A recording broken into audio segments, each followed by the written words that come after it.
BPCL এর 5 minutes time frame. এখানে দেখতে পাচ্ছেন যে ইনসাইড ক্যান্ডেল সেট আপ হয়েছে আর ফার্স্ট সাপোর্ট পর্যন্ত কিন্তু আমাদের টার্গেট দিয়েছে। মার্কেট যে সাপোর্টটা রয়েছে 337.65, এটা কিন্তু 5 মিনিটস চার্টে আপনি পাবেন না। এটা ওয়ান ডে চার্টে যখন যাবেন তখন দেখতে পাবেন যে এখানে একটা সাপোর্ট ক্রিয়েট হয়েছে মার্কেট। তো সেখানেই কিন্তু এখানে মার্কেট এখন কনসোলিডেট করে গেছে। যদি এখানে ব্রেকআউট দেয় তাহলে কিন্তু একটা ভালো মুভ আপনি এখানে পাবেন। আর দেখুন এখানে সেট আপ হয়েছে বলে এখানে ট্রেডটা নেওয়া গেছে।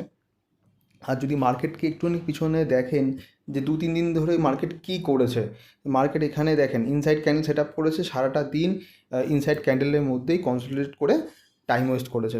আর সেকেন্ড দিনও তাই দেখতে পাচ্ছেন যে মার্কেট এখানে একদমই একটা কনসোলিডেশন জোনে থেকে মার্কেট পুরো দিনটা সাইডওয়াইজ ছিল।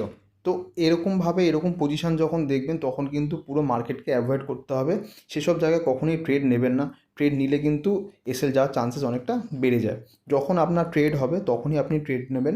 আর যখন ট্রেড আপনি দেখবেন যে মার্কেট এখানে মানে সাইডওয়াইজ রয়েছে, সেখানে কিন্তু কখনোই আপনি ট্রেড প্ল্যান করবেন না।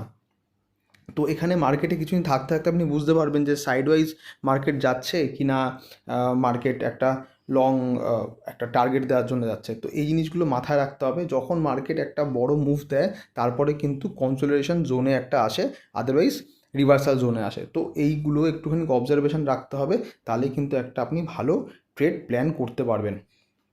আর কোথায় আপনি ছোটো ট্রেড প্ল্যান করবেন সেটাও আপনার খুব ইম্পর্টেন্ট, বড় ট্রেড প্ল্যান করবেন সেটাও একটা ইম্পর্টেন্ট। তো সেইগুলোকে মাথায় রেখে ছোটো ছোটো জিনিসগুলো খুব ইম্পর্টেন্ট একটা ট্রেডিং জার্নিতে। তো থ্যাংক ইউ সো মাচ। এই ভিডিওটা থেকে যদি কিছু আপনার হেল্প হয়ে থাকে অবশ্যই শেয়ার সাবস্ক্রাইব করবেন।